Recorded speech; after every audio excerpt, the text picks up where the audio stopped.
Assalamualaikum warahmatullahi wabarakatuh. Perkenalkan, nama saya Nida Ulpuspitaningrum, NIM A410180131 dan teman saya Rina Zidna Budining Tias, NIM A410181130. Kami di sini akan mempresentasikan tentang latar belakang Muhammadiyah didirikan. Muhammadiyah berdiri atas dua faktor. Yang pertama, faktor internal dan faktor eksternal. Faktor internalnya sendiri meliputi implementasi Islam di Indonesia itu sendiri dan dorongan aspirasi Ahmad Dahlan yang besar tentang masa depan Islam di Indonesia. Faktor eksternalnya meliputi aspek sosial, keagamaan, pendidikan, dan politik bangsa. Faktor realitas sosial agama di Indonesia. Yang pertama adalah keberadaan umat Islam di Indonesia. Islam di Indonesia sendiri dipengaruhi oleh budaya lokal. Yang budaya lokal itu sendiri dipengaruhi oleh ajaran Hindu-Buddha di Indonesia yang masih kental. Otomatis di sini akan mempengaruhi praktek keagamaannya. Contohnya, masih terdapat bid'ah, khurafat, dan tahayul.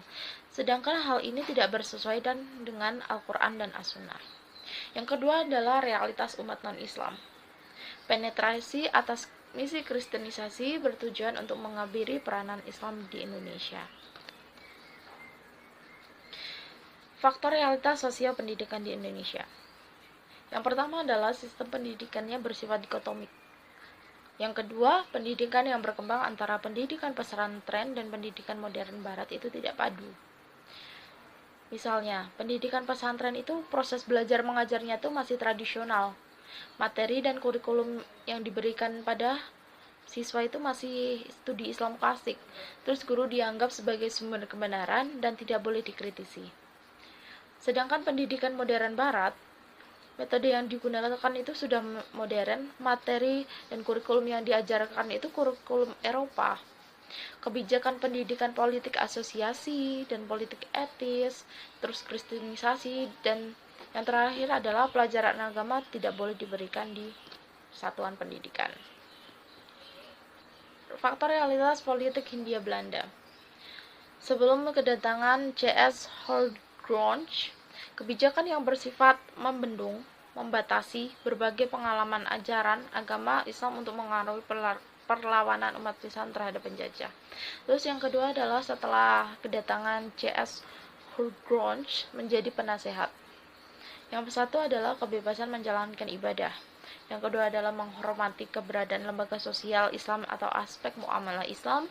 Yang ketiga melarang seruan pan-islamisasi, pencerdasan dan perlawanan politik. Yang keempat adalah Indonesia banyak mengalami perubahan tatanan sosial. Contohnya, munculnya sekelompok kecil elit menyuarakan frustasi massa, terus tumbuhnya banyak gerakan modernis yang dipelopori oleh para sarjana, terus anggaran pendidikan meningkat, gerakan reformis tumbuh seperti Budi Utomo pada tahun 1908 dan Sarekat Islam disusul dengan Muhammadiyah.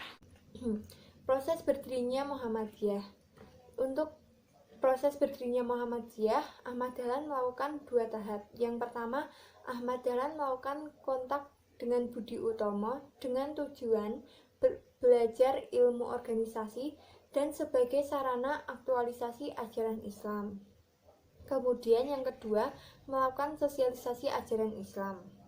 Pada tahun 1911, Ahmad Dahlan mendirikan sekolah rakyat yang diberi nama Madrasah Ibtidaiyah Islamiyah. Madrasah ini menggabungkan dua sistem pendidikan, yaitu sistem pendidikan pesantren dan sistem pendidikan barat. Kemudian, setiap Ahad pagi, Ahmad Dahlan memberikan pengajian umum. Suatu kali pada salah satu pengajian pada Ahad umum, salah satu muridnya mengusulkan tentang perlunya pengelolaan sekolah yang dikelola oleh sebuah organisasi supaya bisa hidup terus selama-lamanya meskipun pendirinya telah wafat.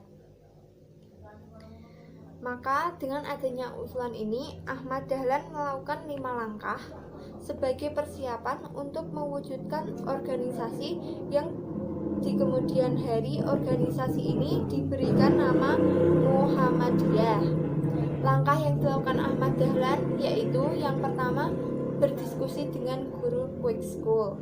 Yang kedua, mengadakan pertemuan dengan orang-orang dekat dan memikirkan bakal berdirinya Muhammadiyah. Nama ini diambil dari nama Nabiullah Muhammad SAW dengan mendapat tambahan ya nisbah. Maksudnya secara perseorangan, siapa saja yang menjadi warga dan anggota Muhammadiyah dapat menyesuaikan diri dengan pribadi Nabi Muhammad SAW dan bertafaul.